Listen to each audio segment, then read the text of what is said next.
नमस्कार, times Now Bharat पर आपका स्वागत है। आपके साथ मैं हूं राकेश पांडे। शाम के 5 बजने वाले हैं। वक्त हो गया है देश के सबसे पसंदीदा डिबेट शो राष्ट्रवाद का। राष्ट्रवाद यानी देश से बढ़कर कुछ नहीं। वक्फ पर सुप्रीम आदेश के बीच मौलानाओं के भड़काऊ संकेत क्यों? मौलाना कोर्ट पर दबाव बना रहे या फिर फैसले से पहले धमकाने में लगे हैं? वक्फ के नाम पर हिंदुओं पर चोट क्योंकि जरूरी है वोट बैंक। सुप्रीम कोर्ट में आज दूसरे दिन भी वक्फ कानून पर सुनवाई हुई। कोर्ट ने केंद्र को 7 दिन की मोहलत जवाब देने के लिए दिया है। 5 मई दोपहर 2 बजे अगली सुनवाई के लिए समय तय किया गया है। सवाल है कि 7 दिनों की मोहलत से किस किस को टेंशन हो गई। वहीं दूसरी ओर मौलानाओं का एक गैंग आखिरी फैसले से पहले धमकाने में लगा है। धमकी की फैसला अगर पक्ष में नहीं आया तो सड़क पर देख लेंगे। पर्सनल लॉ बोर्ड की सुनेंगे। सवाल है कि personal law board supreme court से बड़ा है क्या? सवाल यह भी कि देश को भड़काऊ गैंग शरीयत के हिसाब से चलाना चाहता है क्या? और सवाल यह भी कि बंगाल में हिंसा की लगातार आ रही तस्वीरों के बीच क्या सिर्फ वोट बैंक की सियासत हो रही? करेंगे चर्चा, लेकिन सबसे पहले इस रिपोर्ट को देखिए।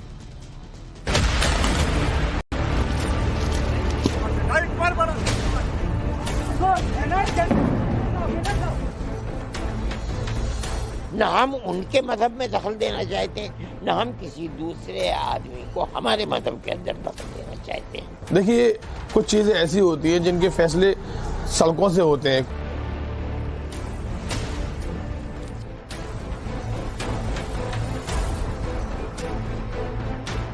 एक तरफ ये कहा जाता है कि 80 और 20 की लड़ाई है, फिर आपको डर किस बात का है?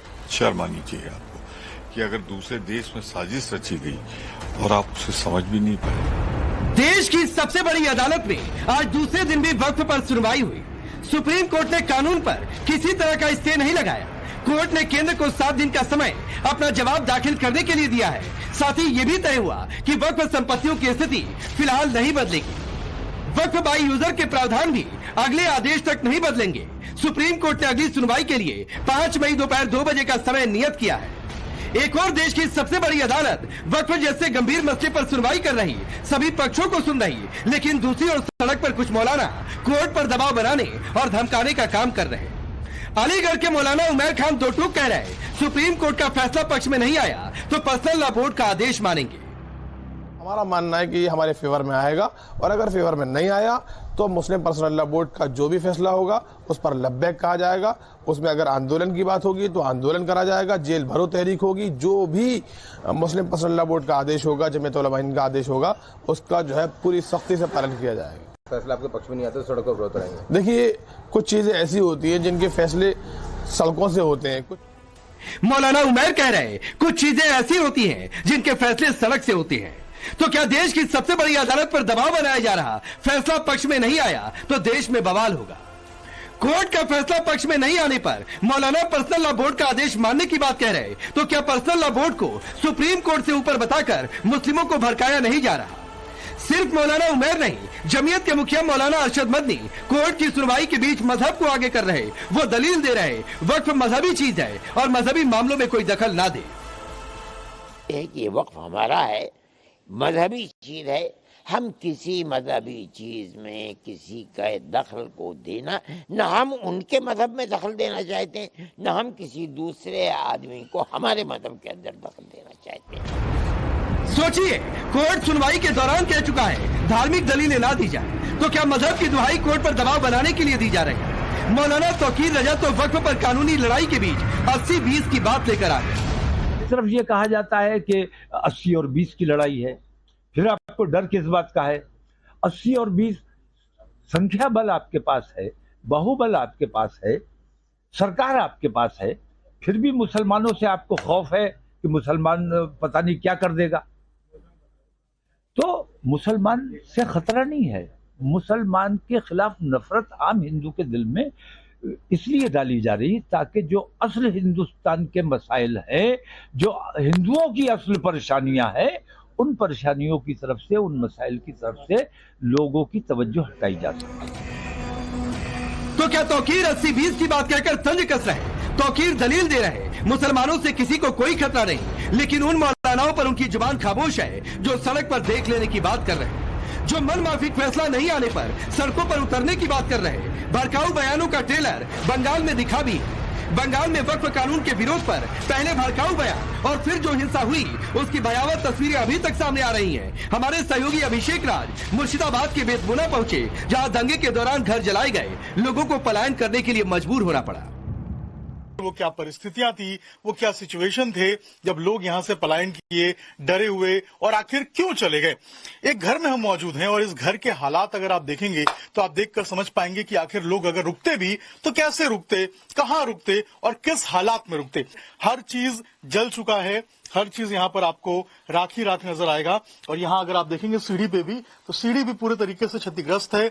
नीचे देखिए पूरा का पूरा जो राख है वो आपको नजर आएगा। यहाँ पर एक शेल्फ हुआ करता था, एक अलमीरा थी, देखिए अलमीरा को भी किस तरीके से तोड़ दिया गया है। यहाँ देखिए तुलसी जी की यहाँ पर जो है वो एक छोटा सा पौधा लगाया गया था, इसमें भी बाकायदा तोड़फोड़ की गई। तुलसी चबूतरे में सामने का जो हिस्सा था उसको भी तोड़ा गया। तो क्या भड़काऊ मौलाना सरेआम मुस्लिमों को उकसा नहीं रहे? सवाल ये भी कि कोर्ट का फैसला पक्ष में नहीं आया तो बंगाल जैसी दंगे की आग क्या पूरे देश में भड़काने की कोशिश की जाएगी? सवाल ये भी कि दंगों की आग में जले बंगाल में हिंदुओं की चिंता करने की बजाय पार्टियां क्या वोट बैंक की रेस में हैं? पार्टियों को हिंदुओं की चिंता की बजाय गठबंधन के साथियों और वोट बैंक की चिंता ज्यादा है। जैसी भाजपा ने कहा है कि बांग्लादेश में साजिश रची गई या कुछ उधर से आरोप आए हैं कि उन्होंने सशस्त्र बलों का दुरुपयोग किया है, तो भारतीय जनता पार्टी शर्म आनी चाहिए आपको कि अगर दूसरे देश में साजिश रची गई और आप उसे समझ भी नहीं पाए, आपके पास उसका इनपुट भी नहीं था। Complete failure of Bhajpa government at centre, केंद्र में भाजपा सरकार और प्रदेश में ममता। मैं ममता दीदी की बात से पूरी तरह से सहमत हूँ। जहाँ उनकी सरकारें नहीं बन पाती वहाँ बीजेपी के लोग दंगे करवाते हैं, चाहे केरल हो, चाहे तमिलनाडु हो, चाहे मणिपुर हो, चाहे पश्चिम बंगाल हो, ये करते रहेंगे, उनको हॉबी है। बंगाल में हिंसा कंट्रोल करना ममता सरकार का काम था, लेकिन दीदी मौलानाओं से मीटिंग में लगी हैं और उनके साथी बीजेपी को कोसने में। पलटवार बीजेपी ने भी किया और ममता सरकार को दंगों का पर्याय बता दिया। ममता बनर्जी आज पर्याय हैं दंगों का, गुंडागर्दी का। और ममता बनर्जी से एक ही सवाल पूछा जाना चाहिए, बार बार पूछा जाना चाहिए। जिस मुख्यमंत्री को पीड़ित परिवारों के साथ होना था, वो मुख्यमंत्री तुष्टीकरण की राजनीति करते हुए एक बड़ा संदेश दंगाइयों को दे रही थी कि मेरी ममता तुम्हारे लिए है, तुम चिंता ना करो, मैं खड़ी हूं तुम्हारे साथ। ममता बनर्जी अपने राजधर्म का पालन नहीं किया और उनके संरक्षण में हिंसा हो रहा है, हिंसा हो रहा था, हत्याओं का दौर जारी। तो सवाल है कि क्या वाकई वोट बैंक की मजबूरी में बंगाल में दंगाइयों पर डंडे वाला मॉडल नहीं चला? पलायन कर रहे हिंदुओं पर ममता सरकार और उनके साथियों की जुबान सिर्फ इसलिए खामोश है क्योंकि सवाल मुस्लिम वोट बैंक का है, सवाल अगले साल की शुरुआत में होने वाले चुनाव का है। सवाल ये भी कि क्या सड़कों से भड़काऊ बयान कोर्ट पर दबाव बनाने के लिए दिए जा रहे हैं? सवाल ये भी कि सुप्रीम कोर्ट के फैसले के बाद पर्सनल लॉ बोर्ड का फैसला मानने की दलील देने वाले क्या देश को शरीयत से चलाना चाहते हैं? और सबसे बड़ा सवाल कि अगले 7 दिन में वक्फ पर केंद्र सुप्रीम कोर्ट के सामने क्या जवाब दाखिल करता है और 5 मई से अगली सुनवाई के दौर में सुप्रीम कोर्ट का नए वक्फ कानून पर क्या रुख रहेगा। Bureau report, Times Now Bharat. वक्फ कानून सुप्रीम कोर्ट में है, सुप्रीम कोर्ट को यह देखना है कि क्या करें। आपत्तियां हैं वो जायज हैं, कैसी हैं, नहीं है। 5 मई अगली तारीख है, फिलहाल केंद्र को जवाब देने के लिए 7 दिन है। लेकिन मौलाना साहब सड़क पर उतरकर कह रहे हैं कि अगर पक्ष में फैसला नहीं आए तो पर्सनल लॉ बोर्ड की सुनेंगे।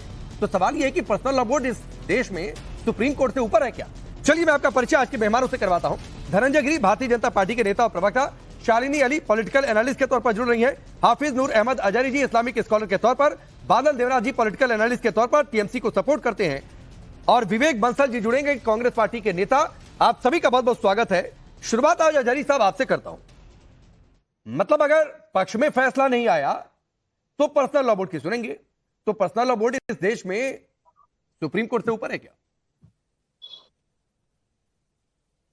देखिए, आपने ऐसे मौलाना तो कोर्ट कर लिए जो आपको भड़काऊ लगते हैं, हमें नहीं। लेकिन आपको संजय निरूपम से लेकर के संगीत सोम तक आपने एक का भी नाम नहीं लिया। कोई जलियांवाला बाग की धमकी दे रहा है, कोई जान से मारने की धमकी दे रहा है मुसलमानों को, तो उनको आपने कोर्ट नहीं किया। काश आप उनको भी कोर्ट कर लेते, तब हम कोई बात करते तो बहुत बहुत बहुत अच्छा लगता। दूसरी बात ये मैं खुल करके कहूंगा कि जहां सरकारें भारतीय जनता पार्टी की नहीं है, जहां सरकारें भारतीय जनता पार्टी की नहीं है, वहां सरकार लाने के लिए दंगा मुहिम चलाती है भारतीय जनता पार्टी, और जहां सरकारें हैं वहां सारे काम जो दंगे कराने वाले हैं भारतीय जनता पार्टी के अलावा कोई और नहीं कराता है। ये मैं बहुत जिम्मेदारी के साथ कह रहा हूँ। आज जो देखने को मिल रहा है, आज जो हमारे सामने है, ये बहुत दुर्भाग्यपूर्ण है। सीधे सीधे संविधान और देश के कानून से खेलने की कोशिश की जा रही है। मुसलमानों के उससे हुकूक छीने जा रहे हैं। मुसलमानों की जो फंडामेंटल राइट है उससे खेल हो रहा है। ये किसी से छिपा हुआ नहीं है। लेकिन भाई, जो भारतीय जनता पार्टी के लोग हैं, आप लोग हैं, आप लोगों का एक ही सूत्रीय कार्यक्रम है कि मुसलमान कोई बोले तो उसे दंगाई घोषित कर दिया जाए, हो गया, भड़काऊ भाईजान कह दिया जाए, उसको गलत कह दिया जाए, हो गया, इसके सिवा कुछ भी नहीं। हो गया आपका। मेरा सवाल क्या था? संजय निरुपम ने जब बोला तब संजय निरुपम को कोर्ट किया गया था। अब आप ना सुने ना चैनल उस दिन देखे तो ये आपकी गलती हो सकती है आचार्य जी। लेकिन फिर मैं सवाल दोहरा रहा हूं कि फैसला पक्ष में नहीं तो पर्सनल लॉ बोर्ड की सुनेंगे। फिलहाल कोर्ट में मामला है 5 मई, अगली तारीख के 7 दिन का समय है केंद्र को जवाब दाखिल करने के लिए, क्योंकि मांगा गया ये 7 दिन। तो इस 7 दिन से आपको इतनी टेंशन हो गई? जो सुप्रीम कोर्ट का आदेश होगा उसको माना जाएगा और हमने उसको ही माना है। भारतीय जनता पार्टी का संविधान ना जाने है क्या? वो कौन से संविधान पे यकीन करता है? तो फिर पर्सनल लॉ बोर्ड की सुनेंगे, फैसला पक्ष में नहीं आया, इसका क्या मतलब है? मैं आपसे कह रहा हूं, जो इस तरह की बोली बोल रहे हैं वो गलत कर रहे हैं, वो कोई हो। तो ये पहली लाइन में बोल देना चाहिए था। सुनिए, अरे आचार्य जी, ये पहली लाइन में बोल देना चाहिए था। इतना शुरुआती ज्ञान नहीं देना चाहिए था। आपने संजय निरुपम को कोर्ट नहीं किया, आपको याद है? अरे जिस दिन संजय निरुपम ने बोला उस दिन सुनवाया, उस दिन कोर्ट किया। लेकिन हर दिन संजय निरुपम को कोर्ट करें, ये मत बताइए और ना सिखाइए। आप बोल ही नहीं सकते संजय निरुपम के। अरे छोड़िए ना, आप एक मौलाना उमैर खान की आलोचना नहीं कर पा रहे। अगर उन पर आप कोर्ट ने ये कहा सुनवाई में कि बार बार मजहब की दलीलें मत दीजिए। वक्फ बोर्ड कानून को लेकर सुनवाई चल रही है, तो बार बार ये कहना कि मजहब की बातचीत करना, क्या ये दबाव बनाना नहीं है? अधिकार नहीं है। फंडामेंटल राइट को आप हमारे खेलोगे तो हम तो भाई रोएंगे, चिल्लाएंगे, चीखेंगे, कहेंगे। विरोध प्रदर्शन का हमें अधिकार है, हम करेंगे। आज जरूरत पड़ी तो लोगों को भड़काएंगे, फिर कहेंगे कि हम सड़क पर देख लेंगे। ये काम भारतीय जनता पार्टी से कोई नहीं कर पाता। तो ये कौन कर रहा है कि सड़क पर देख लेंगे? ये काम, कुछ चीजें, कुछ फैसले सड़क पर भी होते हैं। ये कौन कह रहा है? ये कौन कह रहा है जलियांवाला बाग हम बनाएंगे? अगर आपने विरोध प्रदर्शन किया, शाहीन बाग बनाने की कोशिश की, बताया हमें आप? अरे शाहीन बाग बना देंगे, ये तो आप ही के लोग कह रहे हैं। नहीं तो ये कौन कह रहा है जलियांवाला बाग हम बनाएंगे? जलियांवाला बाग चलिए ठीक है। धनंजय गिरी 7 दिन में जवाब दाखिल करना है केंद्र को। 7 दिन में जवाब दाखिल करना है केंद्र को, लेकिन टेंशन इतनी है कि सड़क पर देख लेंगे भाई। राकेश जी, देखिए, देश बाबा साहेब के संविधान के आधार पर चलेगा, ना कि किसी शरीयत के आधार पर। राष्ट्र प्रथम है, नेशन फर्स्ट। ये प्रधानमंत्री नरेंद्र मोदी ने पहले से कह रखा है कि नेशन फर्स्ट, करेक्शन मस्ट। जो करेक्शन की जरूरत है भाई, अगर आप बात करें करेक्शन की, तो 1954 के पहले कहां था शरिया, कहां था इस तरह के वक्फ बोर्ड? और वक्फ बोर्ड के अगर नहीं सुधार की जरूरत है तो वक्फ बोर्ड में सुधार किया जा रहा है। अब जो शरीयत की बात कर रहे हैं वो अपने संविधान का अपमान कर रहे हैं। संविधान का अपमान करते हैं, बाबा साहब का अपमान है कि आप देश का अपमान करें। इस देश के दलितों, वंचितों, शोषितों, समाज के हर व्यक्ति को जो सुविधाएं मिल रही है, जो चीज मिल रही है, हिंदुओं के पास भी, हमारे पास भी बहुत सी संहिताएं हैं, पर हमने अपने संहिता के बजाय संविधान को स्वीकारा, क्योंकि हमें मुल्क से मोहब्बत है। पर ये क्या हो रहा है? जो लोग भड़काना चाह रहे हैं, जो मुसलमान किए जा रहे हैं, क्यों कर रहे हैं? संविधान की बात होने पर उनको दर्द हो रहा है। और जब इनके लोग मंत्री कहते हैं कि हमारे हाथ में संविधान तो है, लेकिन